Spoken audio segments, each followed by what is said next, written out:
In the beginning, God said, "Let there be yea," and the universe has been confused ever since. A man who sees fashion runways as battlefields, Grammy speeches as prophecy, and himself as a misunderstood Messiah.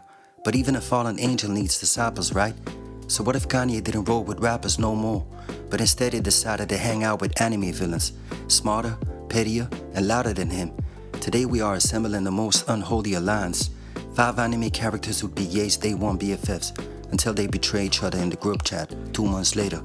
I didn't think I'd see Vegeta with you, but niggas do travel in troops. Stepping into the ring first, weighing in at 140 pounds of hate speech and space genocide, your favorite alien racist, Frieza.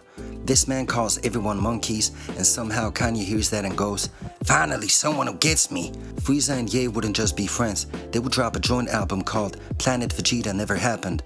Their friendship would probably last like a week or so. How it ends? Picture this. Kanye tries to invite an Namekian fashion designer to the studio. Frieza overhears and immediately blows up the entire fashion district. Ye tweets, "Free speech includes alien rights," and Frieza calls him a traitor. The next day, Frieza releases a diss track called Monkeys in Namek, clearly stolen from neighbors in Paris. Hey Dio, look under there. Underwear? Dio, I need to say under. Next up is the vampire influencer himself, Dio Barando. If Kanye is the self-declared genius, then Dio is the one who looked at God and said, "You better get out of my seat, son." Dio is the blueprint for the Ye friendship. Charming, manipulative, delusional, and somehow still iconic as fuck. Now, imagine this duo in a motherfucking interview. Ye would be like, "I am Shakespeare in the flesh." Dio would be like, "I'm God." And then they would both nod in agreement. These two would launch a pyramid scheme disguised as a clothing brand and disappear to Italy for quote-unquote creative soul healing. Their friendship would probably last a little bit longer. I'd say about a month. How it ends? Check this out. They start a podcast called I Am, but during episode 4, Kanye interrupts Dio mid-monologue to say, "Let me finish." Dio freezes time, slaps Ye's into next week, and walks off camera. The podcast still uploads automatically with 3 million views and a police investigation. I like some of the Gaga songs. What the fuck does she know about cameras? Weighing in at 190 pounds of trauma and ancient evil, who else than Madara Uchiha? Madara and Ye wouldn't just be BFFs. They would start a podcast as well called Infinite Tsukuyomi, Woke Edition. Madara's whole arc is, "The whole world is broken and only I can fix it," which Kanye definitely has tattooed somewhere already. And if he didn't, he did in a past life. These two would spend 5 hours a day in an empty stadium just talking about how misunderstood they are while ignoring every single red flag. Madara once fought the entire Shinobi Alliance alone. Ye would absolutely repost that clip and say, "Me versus the media." Their friendship would last even longer. I'd say about 3 months. How it ends? Check it out. Madara tries to put the entire world under Infinite Tsukuyomi. Kanye says, "You cannot cancel reality, bruh," and tries to remix the dream sequence with a gospel beat. Madara calls him a creative liability and declares war. They never speak again until Madara remixes Ye's beat for the Akatsuki reunion tour. But I'm the best.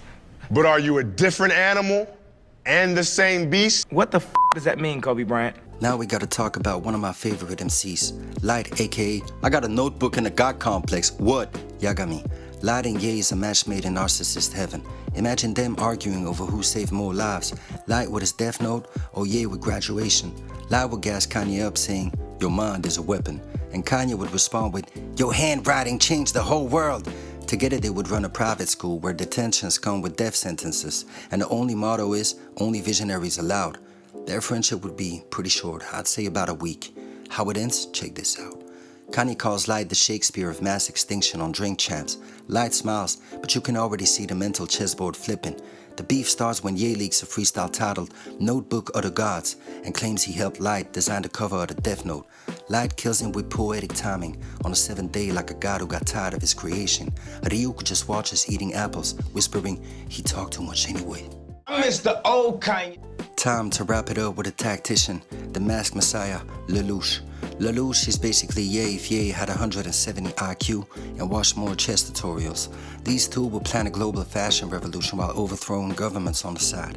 Kanye's like, "They're not letting me be president," and Lelouch goes, "Say less," and starts writing speeches and revolution posters in cursive. They would hang in all-black outfits in abandoned warehouses, giving TED Talks to pigeons. Their friendship probably lasts like 4 months. How it ends? Kanye starts wearing the Zero mask on stage, calling himself Ye Lush, and screaming, "I am the revolution."